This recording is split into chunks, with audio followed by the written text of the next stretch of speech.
ಎಲ್ಲ ಅನ್ನದಾತರಿಗೆ ಕೃಷಿ ವಿಶ್ವವಿದ್ಯಾಲಯ ಧಾರವಾಡ ಕುಲಪತಿಯಾದ ಡಾಕ್ಟರ್ PL ಪಾಟೀಲರ ನಮಸ್ಕಾರಗಳು. ರೈತ ಬಾಂಧವರೇ, ತಮಗೆಲ್ಲ ತಿಳಿದಂತೆ ಧಾರವಾಡ ಕೃಷಿ ವಿಶ್ವವಿದ್ಯಾಲಯ ರೈತರ ವಿಶ್ವವಿದ್ಯಾಲಯ ಎಂದು ಪ್ರಖ್ಯಾತಿ ಪಡೆದಿದೆ. ಪ್ರತಿ ವರ್ಷದಂತೆ ಈ ವರ್ಷವೂ ರೈತರ ಜಾತ್ರೆ ಎಂದೇ ಪ್ರಸಿದ್ಧವಾದ ನಮ್ಮ ಕೃಷಿ ವಿಶ್ವವಿದ್ಯಾಲಯದ ಕೃಷಿ ಮೇಳವು ಬರುವ ಸೆಪ್ಟೆಂಬರ್ 13ರಿಂದ 16ನೇ ತಾರೀಕಿನವರೆಗೆ 4 ದಿನದಂದು ನಡೆಯಲಿದೆ. ಈ ಒಂದು ರೈತರ ಜಾತ್ರೆಯಾದ ಕೃಷಿ ಮೇಳಕ್ಕೆ ತಮ್ಮೆಲ್ಲರನ್ನ ಹೃತ್ಪೂರ್ವಕವಾಗಿ ಸ್ವಾಗತ ಬಯಸುತ್ತೇನೆ. ಎಲ್ಲರೂ ದಯವಿಟ್ಟು ಈ ನಮ್ಮ ಧಾರವಾಡದ ಕೃಷಿ ಮೇಳಕ್ಕೆ ಆಗಮಿಸಿ ಅದರ ಲಾಭವನ್ನು ಪಡೆಯಬೇಕಾಗಿ ನಾನು ಈ ಮೂಲಕ ತಮ್ಮೆಲ್ಲರಿಗೂ ವಿನಂತಿಸಿಕೊಳ್ಳುತ್ತಿದ್ದೇನೆ. ಈ ವರ್ಷ ಪೌಷ್ಟಿಕ ಆಹಾರ ಭದ್ರತೆಗಾಗಿ ಮಣ್ಣಿನ ಆರೋಗ್ಯ ಮತ್ತು ಸಾಂಪ್ರದಾಯಿಕ ತಳಿಗಳು ಎಂಬ ಶೀರ್ಷಿಕೆಯಲ್ಲಿ ನಾವು ಕೃಷಿ ಮೇಳವನ್ನು ಹಮ್ಮಿಕೊಂಡಿದ್ದೇವೆ. ಈ ಕೃಷಿ ಮೇಳದಲ್ಲಿ ಸುಮಾರು 700ಕ್ಕಿಂತ ಹೆಚ್ಚಾಗಿ ನಾವು ಮಳಿಗೆಗಳನ್ನು ವಿವಿಧ ವಿಷಯಗಳಲ್ಲಿ ಏರ್ಪಾಡು ಮಾಡಿದ್ದೇವೆ.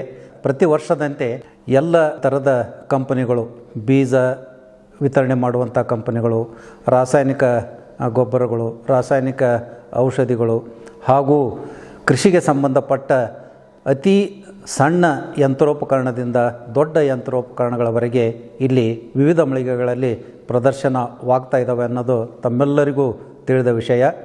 ಇದರ ಜೊತೆಗೆ ನಮ್ಮ ಕೃಷಿ ವಿಶ್ವವಿದ್ಯಾಲಯದ ವ್ಯಾಪ್ತಿಯಲ್ಲಿ ಬರುವಂಥ 7 ಜಿಲ್ಲೆಗಳಲ್ಲಿ ಇರುವ ಎಲ್ಲ 26 ಕೃಷಿ ಸಂಶೋಧನಾ ಕೇಂದ್ರಗಳ ಫಲಿತಾಂಶ ಮತ್ತು ಎಲ್ಲ 26 ಅಖಿಲ ಭಾರತ ಸಮನ್ವಯ ಸಂಶೋಧನಾ ಕೇಂದ್ರಗಳ ವಿವಿಧ ಬೆಳೆಗಳಲ್ಲಿ ನಡೆಯುತ್ತಿರುವಂಥ ಸಂಶೋಧನೆಗಳ ಫಲಿತಾಂಶವನ್ನು ಕೂಡ ನಾವು ರೈತರ ಜ್ಞಾನಾಭಿವೃದ್ಧಿ ಕೇಂದ್ರದಲ್ಲಿ ಏರ್ಪಾಡು ಮಾಡಿದ್ದೇವೆ. ಮತ್ತು ಪ್ರತಿ ವರ್ಷದಂತೆ ತಮಗೆ ಯಾವುದೇ ಒಂದು ವಿಷಯದಲ್ಲಿ ಪರಿಹಾರಗಳು ಬೇಕಾಗಿದ್ದಾರೆ ಅಲ್ಲಿ ಎಲ್ಲ ವಿಷಯದ ತಜ್ಞರು ನಮ್ಮ ರೈತರ ಜ್ಞಾನಾಭಿವೃದ್ಧಿ ಕೇಂದ್ರದಲ್ಲಿ ಕುಳಿತಿರ್ತಾರೆ.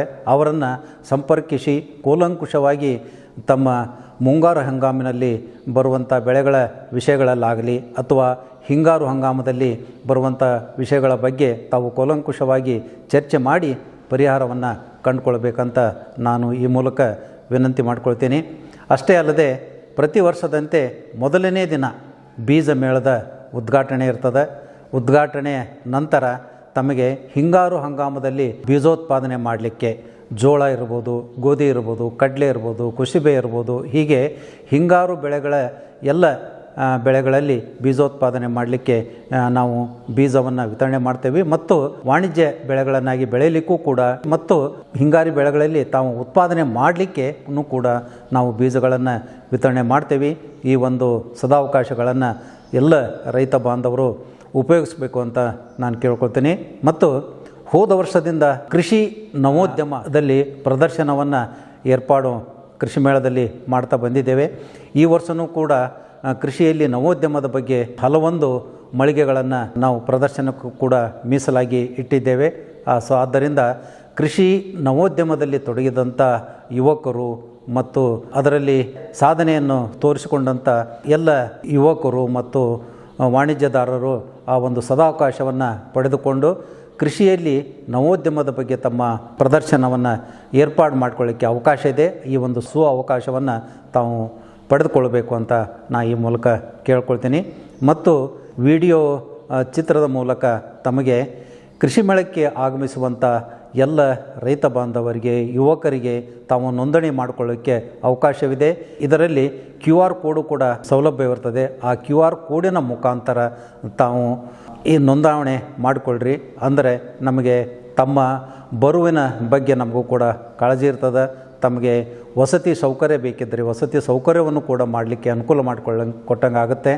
ನಮ್ಮ ಕೃಷಿ ಮೇಳ ಪ್ರತಿ ವರ್ಷ ಅದ್ಧೂರಿಯಾಗಿ ತಮ್ಮ ಬರುವಿಕೆಯಿಂದ ಒಂದು ದೊಡ್ಡ ಸಾಧನೆಯನ್ನೇ ಈಗ ನಾವು ಸಾಧಿಸಿದಂಗಾಗಿದೆ. ಹೋದ ವರ್ಷ 21,28,000 ರೈತರು, ಯುವಕರು ಈ ಕೃಷಿ ಮೇಳಕ್ಕೆ ಭೇಟಿ ಇತ್ತು ಎಲ್ಲ ಥರದ ಜ್ಞಾನವನ್ನು ಪಡೆದಿದ್ದೀರಿ.